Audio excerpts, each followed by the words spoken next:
بلکہ وہ واقعی میرے ساتھ آ کر بیٹھ گیا تھا۔ کون ہو تم؟ میں نے حیرانی سے اس سے پوچھا۔ وہ کوئی لڑکا تھا۔ میرا نام رومان ہے، تمہارا نام کیا ہے؟ اور تم رو کیوں رہی ہو؟ اس نے ہمدردی سے پوچھا، لیکن میں نے کوئی جواب نہ دیا۔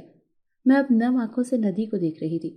اپنے رونے کی وجہ بتا دو، شاید میں تمہاری مدد کر کے تمہارے چہرے پر مسکراہٹ لانے کا ذریعہ بن جاؤں، وہ مجھے کہنے لگا۔ میرے چہرے پر طنزیہ مسکراہٹ آ گئی۔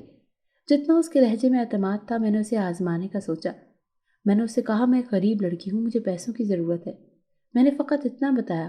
وہ پوچھنے لگا، کتنے پیسے چاہیے اس وقت تمہیں؟ میں نے اسے بتایا 5,000 روپے۔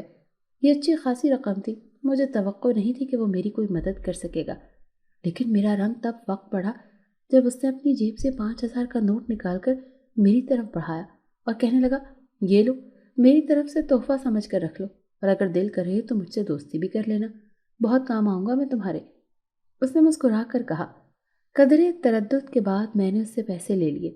جب کوئی مفت میں پیسے دے رہا تھا تو مجھے کیا ضرورت تھی انکار کرنے کی؟ میں نے دل میں سوچا، یہ بہت امیر لڑکا ہوگا، اسی لیے تو اس کے لیے 5,000 ایک چھوٹی سی رقم ہے، ورنہ کوئی اتنی بڑی رقم اتنی آسانی سے تھوڑی دیتا ہے، جبکہ اس نے تو جھٹ سے 5,000 روپے دے دیے۔ میں نے اچھی طرح نوٹ چیک کیا، وہ کوئی عید مبارک والا نوٹ نہیں بلکہ اصلی نوٹ تھا۔ تم بہت امیر لگتے ہو، میں نے دل کی بات زبان پر لائے بنا رہ نہ سکی۔ وہ کہنے لگا، ہاں میں بہت امیر ہوں، اگر تم مجھ سے دوستی کر لو تو میں تمہیں بھی امیر کر سکتا ہوں، لیکن ابھی تک تم نے مجھے اپنا نام نہیں بتایا۔ اس کے پوچھنے پر اب میں نے اسے اپنا نام بتا دیا۔ وہ بات چیت بڑھانے کے لیے مجھ سے میرے رونے کی اصل وجہ پوچھنے لگا تو میں نے اسے اپنے گھر کے حالات کے بارے میں بتایا۔ ہماری دوستی ہو چکی تھی۔ وہ کہنے لگا، کل 4 بجے مجھے اسی جگہ پر ملنا۔ میں اسے ملنے کے لیے آنے کے لیے راضی ہو گئی۔ مجھے لگ رہا تھا اب میں واقعی امیر ہو جاؤں گی، لیکن میں یہ نہیں جانتی تھی کہ میرے ساتھ کتنا کچھ بھیانک ہونے والا تھا۔ شکر ہے ابو آج گھر نہیں تھے، ورنہ وہ میرے پیسے بھی ہتھیا لیتے۔ میں جلدی سے مارکیٹ گئی اور وہاں سے اپنی پسندیدہ چیزیں خریدی اور امی کے لیے بھی چیزیں لے کر گھر آ گئی۔ میرے ہاتھ میں کافی سامان تھا، کھانے میں پیزا، برگر، شاورما، بریانی وغیرہ خرید کر میں گھر آ گئی تھی۔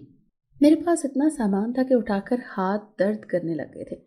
5,000 میں سے 2,000 بچ گئے تھے۔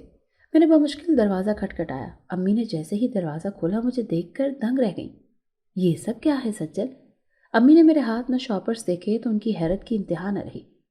میں نے امی کو اندر آ جانے کو کہا۔ کنڈی ہم نے اچھی طرح دروازے کو لگا لی۔ میں امی کے بیڈ روم میں آ گئی اور بیڈ پر سارا سامان پھیلا دیا۔ میں نے امی کو برتن لانے کو کہا۔ وہ حیران پریشان سا چہرہ لیے برتن لے آئیں۔ میں نے کھانے کا سامان نکالا۔ کھانے کی دل فریب مہک میری بھوک بڑھا رہی تھی۔ امی پوچھنے لگی، سجل بتا تو صحیح، اتنا کچھ تیرے پاس آیا کیسے؟ میں نے امی سے کہا کہ آپ یہ سب جلدی سے ختم کر دیں، پھر بتاتی ہوں، ایسا نہ ہو کہ ابو آ جائیں۔ میری بات سن کر امی بھی خاموش ہو گئیں۔ ہم یہ سب کھا رہے تھے۔ شاید بچپن میں کبھی میں نے شاورما اور برگر کھایا تھا، اس کے بعد تو ابو کی سختیوں کی وجہ سے میں کوئی کینڈی تک نہیں لے کر کھا سکی تھی۔ برگر کھانا تو بہت دور کی بات تھی۔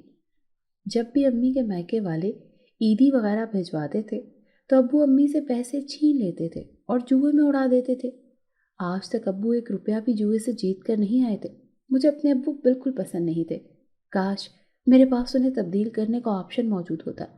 میں اور امی مزے لے لے کر کھانا کھا رہے تھے۔ اس کے بعد میں نے امی کو وہ بچے ہوئے 2,000 دیے اور تحائف بھی دیے۔ میں نے انہیں کہانی سنائی کہ کس طرح میں روتے ہوئے ندی کے پاس بیٹھ گئی تھی اور پھر لڑکا آ گیا جس نے مجھے اپنا نام بتایا اور مجھے پیسے دیے، اور وہ یہ بھی کہہ رہا تھا کہ میں مزید بھی تمہاری مدد کروں گا۔ واہ، دیکھا اللہ تعالیٰ نے ہماری مدد کے لیے کتنا اچھا ذریعہ بنایا ہے۔ بس تو کسی طرح اس رومان سے دوستی کیے رکھ تاکہ تیرے اور میرے نصیب بدل جائیں۔ بس شادی کا نہ سوچنا اس سے، باقی اس سے اچھی طرح پیسے بٹور لینا۔ امی کی بات سن کر میں خوش ہوئی تھی، لیکن کاش وہ مجھے روک دیتی، لیکن انہوں نے میرا ساتھ دیا جو آگے چل کر میرے لیے مشکل کھڑی کرنے والا تھا۔ کھانے کے بعد سارا کوڑا ہم نے گھر سے باہر پڑے کوڑے دان میں ڈال دیا۔ تحائف اور پیسے امی نے الماری میں چھپا دیے تاکہ ابو کی نگاہوں سے دور ہی یہ چیزیں رہ جائیں، ورنہ ان کی نگاہ پڑ جاتی تو وہ یہ چیزیں بھی بیچ دیتے اور جوئے میں پیسے لگا دیتے۔ امی میرے سے بھی زیادہ خوش تھی اور میں بھی بہت خوش تھی، لیکن میں نہیں جانتی تھی کہ یہ خوشی دائمی نہیں تھی۔ اگلے دن میں 4 بجے ندی کے قریب اس سے ملنے گئی۔ وہ مجھے دیکھ کر مسکرایا تھا۔ باتوں کے دوران میں نے اس سے پوچھا، رومان تمہارا گھر کہاں ہے؟ تم رہتے کہاں ہو؟ وہ کہنے لگا، میں یہی ندی کے کنارے رہتا ہوں۔ اس نے یہ بھی بتایا کہ وہ اکیلا رہتا ہے، اس کے خاندان والے اس سے الگ رہتے ہیں۔ میں نے پوچھا، رومان کیا میرے علاوہ بھی تمہاری کوئی دوست ہیں؟ وہ کہنے لگا، نہیں سجل، تم واحد لڑکی ہو جس سے میں نے دوستی کی ہے۔ رومان کی بات سن کر میرے دل میں لڈو پھوٹنے لگے۔ میں بہت خوش تھی۔ اس کا مطلب تھا واقعی اب رومان مجھے امیر کر دے گا۔ ہمیں باتیں کرتے ہوئے 1 گھنٹہ گزر گیا۔ ابو صبح صبح ہی واپس آ گئے تھے، لیکن 3 بجے اپنے کسی دوست کے گھر نکل گئے تھے۔ یہی وجہ تھی کہ میں اب گھر جانا چاہ رہی تھی۔ اگر وہ گھر پہنچ جاتے اور مجھے غیر موجود پاتے تو بہت ہنگامہ کرتے۔ مجھے اور امی کو ابو کے غصے سے بہت خوف آتا تھا۔ ابو غصے میں جنگلیوں کی طرح بن جاتے تھے۔ یہ پیسے رکھ لو۔ میں نے جانے کی اجازت مانگی تو رومان نے 5,000 کے 2 نوٹ میری طرف بڑھا دیے۔ میں نے پہلے تو اسے نخرے دکھائے، لیکن پھر اس سے لے لیے۔ گھر میں خوشی خوشی آئی تھی۔ گھر آ کر میں نے اماں کو پیسے دیے تو وہ بھی خوش ہو گئی۔ ہم دعا کر رہے تھے کہ ابو جلدی سے گھر سے باہر چلے جائیں تاکہ ہم پارٹی کر سکیں۔ اللہ نے ہماری دعا سن لی تھی اور ابو گھر سے باہر چلے گئے۔ میں اور امی بازار کی طرف نکل پڑی۔ ہم نے خوب شاپنگ کی، کھایا پیا۔ ہم نے اچھی طرح نقاب اوڑھ رکھا تھا۔ یہی وجہ تھی کہ کوئی بھی ہمیں پہچان نہیں پاتا تھا۔ امی مجھے کہنے لگی، رومان سے اسی طرح دوستی کیے رکھ، اس سے ہم خوب فائدہ اٹھائیں گے۔ میں نے امی کی اس بات کو پلو سے باندھ لیا تھا اور میں ان کی بات پر خوب عمل بھی کر رہی تھی۔ اسی طرح رومان سے دوستی کیے مجھے 1 سال گزر گیا۔ میں نے اسے پہلے ہی اپنے ابو کے بارے میں آگاہ کر دیا تھا۔ میں روز اس سے ملنے نہیں آ سکوں گی کیونکہ میرے ابو گھر ہوتے ہیں اور وہ بہت سخت ہیں۔ رومان نے کوئی بھی ایسی ضد مجھ سے نہیں کی تھی جو مجھ سے پوری نہ ہو سکے۔ وہ مجھے ڈھیروں پیسے دیا کرتا تھا۔ ابو جب ہمیں اتنے اچھے اچھے کپڑے پہنتا دیکھتے تو پوچھتے، یہ کپڑے بنانے کے پیسے کہاں سے آئے ہیں؟ امی بہانہ کر کے کہہ دیتی کہ میری بہن نے اپنے پرانے کپڑے دیے ہیں ہمیں۔ یہ سن کر ابو خاموش ہو جاتے۔ وہ ہمیشہ ہم سے پیسے بٹورنے اور ہتھیانے کی تلاش میں ہی رہتے تھے۔ 1.5 سال بعد رومان نے مجھ سے اظہار محبت کر دیا۔ مجھے اس کی توقع نہیں تھی۔ اس نے مجھے آج بھی قیمتی تحائف دی اور پوچھنے لگا، سجل کیا تم مجھ سے پیار نہیں کرتی؟ اس کا سوال سن کر میں نے بمشکل تھوک نکلا اور تھوڑا سا مسکرا کر کہنے لگی، اس وقت مجھے کچھ سمجھ نہیں آ رہا، میں بہت پریشان ہوں۔ یہ بات صرف ٹالنے کے لیے میں نے کہی تھی۔ رومان میرا بڑا خیال رکھتا تھا، اسی لیے وہ مجھ سے گھر کے حالات پوچھنے لگا اور پھر اس بارے میں اس نے مجھ سے کوئی بات نہیں کی۔ دراصل میرا رشتہ ابو نے اپنے بھائی کے بیٹے سے طے کر رکھا تھا جو لاہور شہر میں رہتا تھا۔ ابو اس معاملے میں بہت سخت تھے۔ ہمارے خاندان میں بیٹیوں کو قتل تو کر دیا جاتا تھا، لیکن کسی کی بھی منگنی اس کے منگیتر سے توڑی نہیں جاتی تھی۔